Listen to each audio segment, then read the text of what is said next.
Our honeymoon in Las Vegas was supposed to be a celebration of our quirks, a toast to our mutual love of art and the Gothic. When we found a horror-themed suite in a quirky Las Vegas hotel, it seemed as if it was fate. The room was covered in velvet, with walls adorned with vintage horror movie posters and eerily realistic statues that could make you jump if you glanced at them out of the corner of your eye. Both Mark and I, art and horror enthusiasts, were excited. "It's like entering another world," I told him. The first sign that something was wrong came when we met the receptionist during check-in. He was an emaciated figure with yellowish skin and eyes a little too bright. "Enjoy your stay and remember that not everything is as it seems," he said with a cryptic smile that could not reach his eyes. We took it as a joke, attributing it to the atmosphere of the hotel. That night, as we settled into the suite, the charm subtly morphed into something more sinister. It started with the lights, which flickered erratically, casting shadows that seemed to move across the walls. "It's probably a cable problem," Mark said, but his voice had a hint of uncertainty.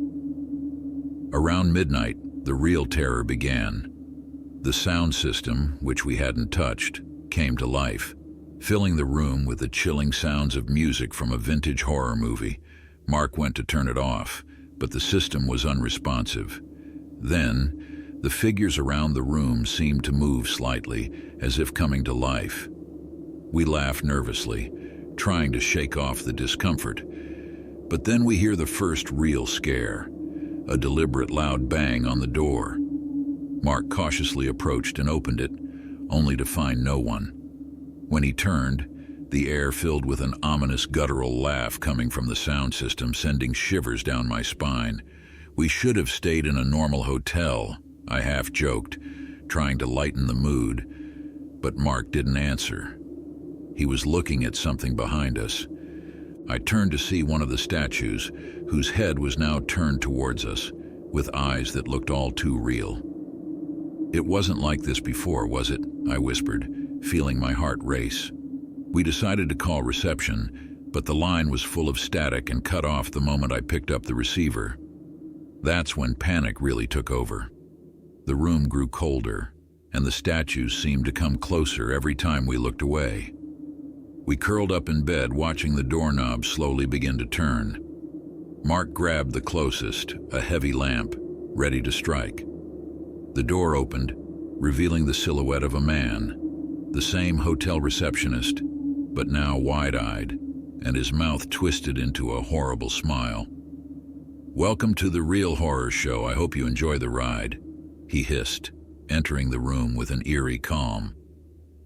His hands were empty, but his presence was threatening. He began to murmur about the need to purge impurities and how we were the perfect tribute. Mark lunged at him with the lamp, catching him off guard and knocking him down. The receptionist quickly stood up, his face contorted with fury, and lunged at Mark. They crashed into one of the statues, knocking it down with a roar that echoed throughout the room. I screamed, trying to push the madman away from Mark, but he was surprisingly loud. His fingers dug into Mark's arm, causing him to bleed. Then he licked his bloody hands. "Blood tastes better," he shouted, saliva flying from his mouth. The fight was brutal and desperate. The receptionist, with his unhinged strength, seemed almost impossible to subdue. Mark struggled with him, trying to use his own weight to hold him down, but the receptionist's madness gave him a terrifying fury. In the midst of the chaos, I saw a fragment of the broken statue. With no time to hesitate, I grabbed it, my hands trembling.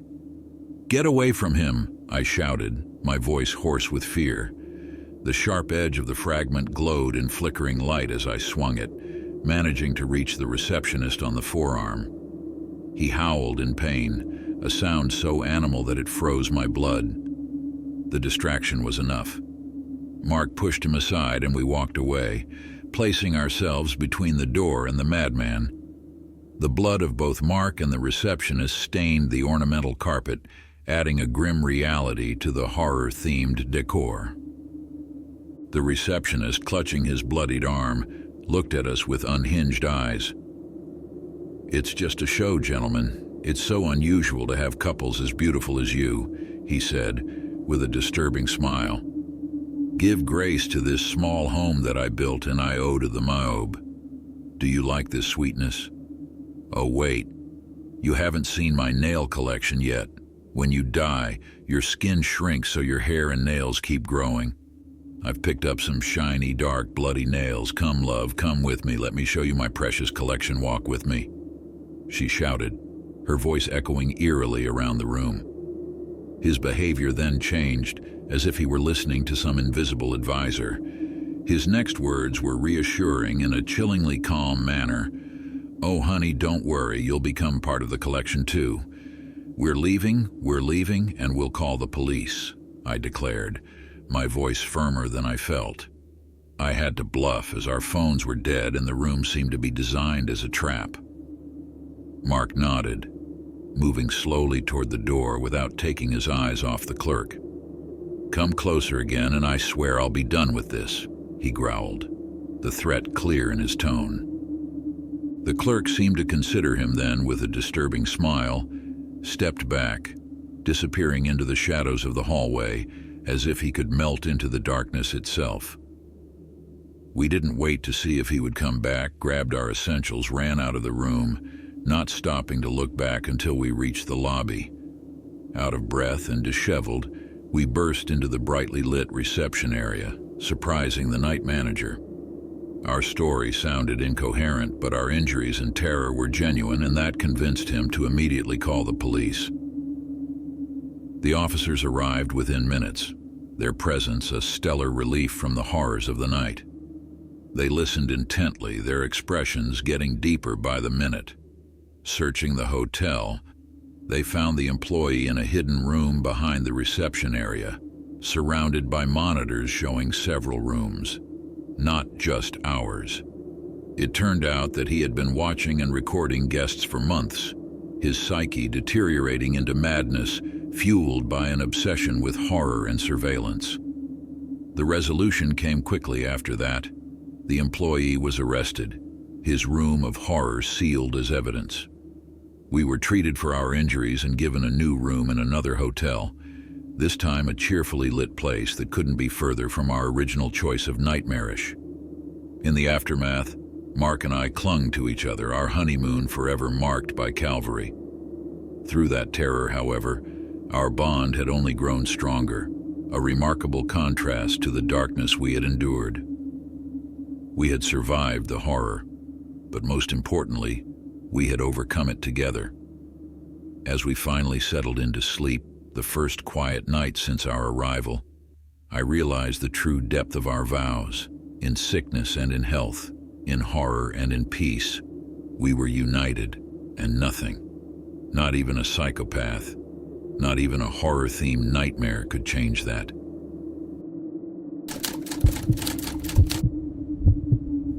It was supposed to be our paradise, Honolulu in Hawaii, located on the southeast coast of Oahu Island, the kind of place you see in a brilliant travel magazine. My husband, Ben, had found this hidden gem away from the usual tourist spots, promising privacy and romance under the Hawaiian stars. That first night, as the sun sank into the ocean, painting the sky streaks of orange and pink, I remember feeling like the luckiest woman in the world. We walked along the beach with the gentle breeze caressing our faces and the sound of the waves gently crashing on the shore, creating a natural symphony that seemed made just for us. Ben took my hand and whispered in my ear that he had always dreamed of a moment like this, and in that instant, under the starry sky of Hawaii, everything seemed perfect, as if the universe had given us a corner of pure happiness. But it was then that our nightmare began, subtly at first, an art so perfected by our torment that at first we mistook its signs for mere coincidences. It began with a noise from our bedroom window, a whisper of movement that disappeared when the curtain was drawn. Ben joked that it was probably just a curious gecko, but my gut was telling me that something wasn't right. We find the first gift the next morning, right at our doorstep. A shell, but not the kind that is collected as a souvenir. It was jagged, broken, and stained with something dark that I hoped was mud, but deep down, I knew it was dried blood. Ben tried to laugh at him to ease the tension that hung in the morning air, but his smile didn't reach his eyes. The loneliness of the place meant that staff were also scarce. There was a storm forecast, so they said there would be riots. After all, we wanted to be alone on our honeymoon, so we didn't mind. That night, the real terror took shape. We were awakened by the sounds of tapping on the glass, a sound that echoed in the silence of the storm. Standing at our window was a masked figure in an ancient-looking tiki mask, his eyes hollow and his expression frozen in a grotesque smile that seemed to mock us. Not only was the mask creepy, but it was a locket imbued with a sinister energy that seemed to reach us, enveloping us in a sense of indescribable dread. Ben, still half asleep, yelled at the man to leave, his voice filled with a mixture of anger and disbelief. But the figure only tilted his head as if amused and then ran off and quickly disappeared into the darkness. The wind howled outside and the rain hit the cabin hard. I tried to call the hotel staff, but the storm had left our phones useless, dead in our hands. The loneliness of the location also meant that there was no cell signal, so we couldn't use our phones to call for help. We were completely isolated, and I could feel panic coursing through my veins like ice, every sound amplified by fear. The masked figure, with its aura of evil, had become a tangible threat, a presence lurking in the night, waiting for the perfect moment to strike. Uncertainty and helplessness took hold of us, making every minute seem like an eternity. We looked at each other, knowing that we had to remain calm, but terror had planted its seed, and our minds ran with images of what that night could bring. And then it got worse, more personal. We found photographs of us sleeping scattered on the living room table. Each picture was marked with a red X, and on the back, written in shaky handwriting, the words, "Too much happiness must be corrected." How had it gotten in? We weren't sure. We had to leave, but the storm intensified, so we decided to wait for the night. Fear took hold of us as we looked at each other, trying to understand what was happening. The wind howled outside, and every creak of the house seemed to amplify our sense of vulnerability. Were we being watched? As the night grew darker, our bedroom door was slammed shut by an invisible force. We tried to open it, throwing ourselves against the wood, but it wouldn't move. Then the air around us thickened, laden with the smell of something burning. Smoke began to seep from under the door. I remember coughing, the razor-sharp air in my lungs, Ben's face blurring through my tear-filled eyes as we realized the psychopath was trying to get us out with smoke. "Stay down," Ben coughed, covering his nose with his shirt. We crawled to the bathroom, the only room without windows, the heat of the fire licking our backs. Inside, we filled the bathtub with water, the deafening sound in the enclosed space.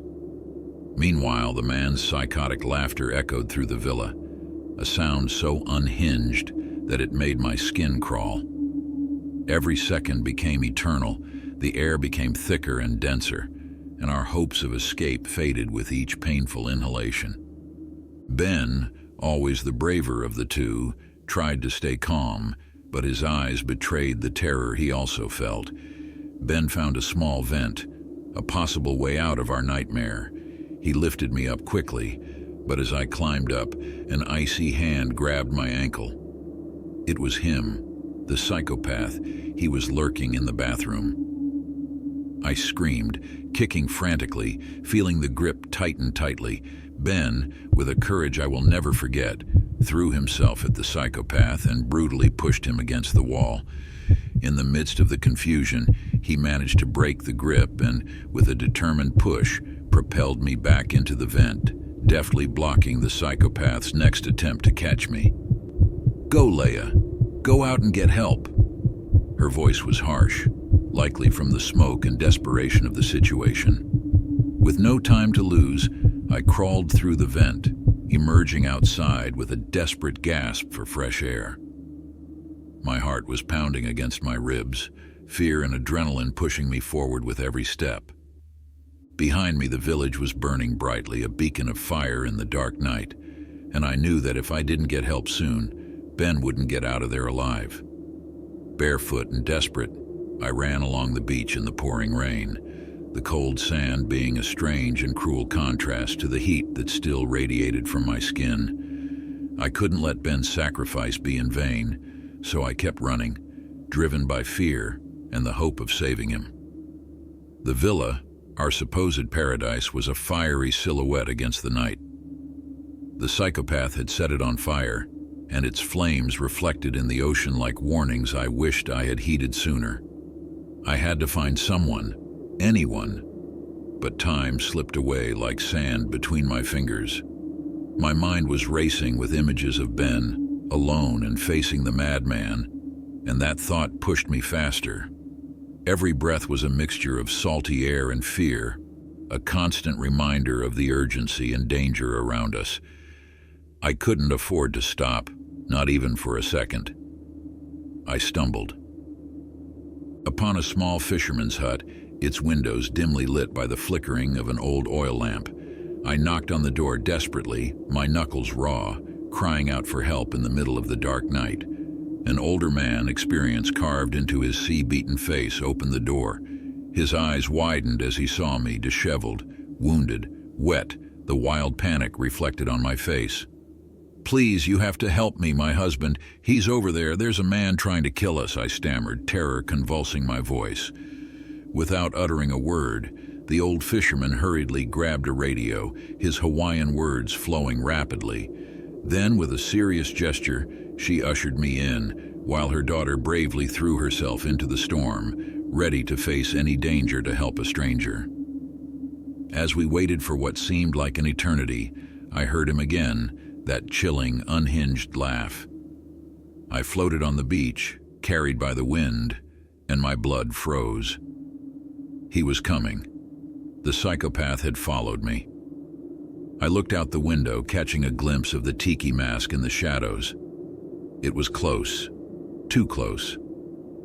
The fisherman also saw it and went out, a sturdy harpoon in his hand. His calm demeanor was the only thing that kept me from succumbing to total panic.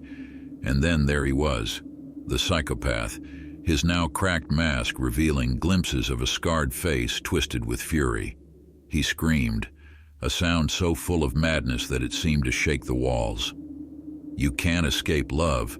The gods demand it," he howled, lunging forward with a rusty machete that glistened in the lamplight. The fisherman reacted quickly, throwing the harpoon with an expert hand. He struck the psychopath on the shoulder, pinning him against the wooden frame of the cabin. The psychopath grunted, the animalistic sound, but he was trapped. The fisherman then punched him 4 or 5 massive punches in the face, knocking him unconscious. Just as the old man finished tying the psychopath's hands, we heard sirens, the most beautiful sound he could imagine. The police flooded the cabin, assuring the psychopath, who was now laughing and crying at the same time, speaking in tongues, or perhaps in ancient Hawaiian, was impossible to tell. They took me back to the village just in time to see the firefighters putting out the last flames. I found Ben outside, held by paramedics, his face stained with soot and a broken arm, but alive. We collapsed in each other's arms. Relief was tangible between us. Later, we learned that the psychopath had been a respected historian of Hawaiian culture, driven mad by the loss of his family's land to developers. His mind had fractured, his pain manifesting itself in a delirious crusade to cleanse the island of outsiders. As we left Hawaii, the beauty of the island now scarred by our horrific memories, Ben squeezed my hand. "We survived," he whispered, the weight of those words again heavy in the air.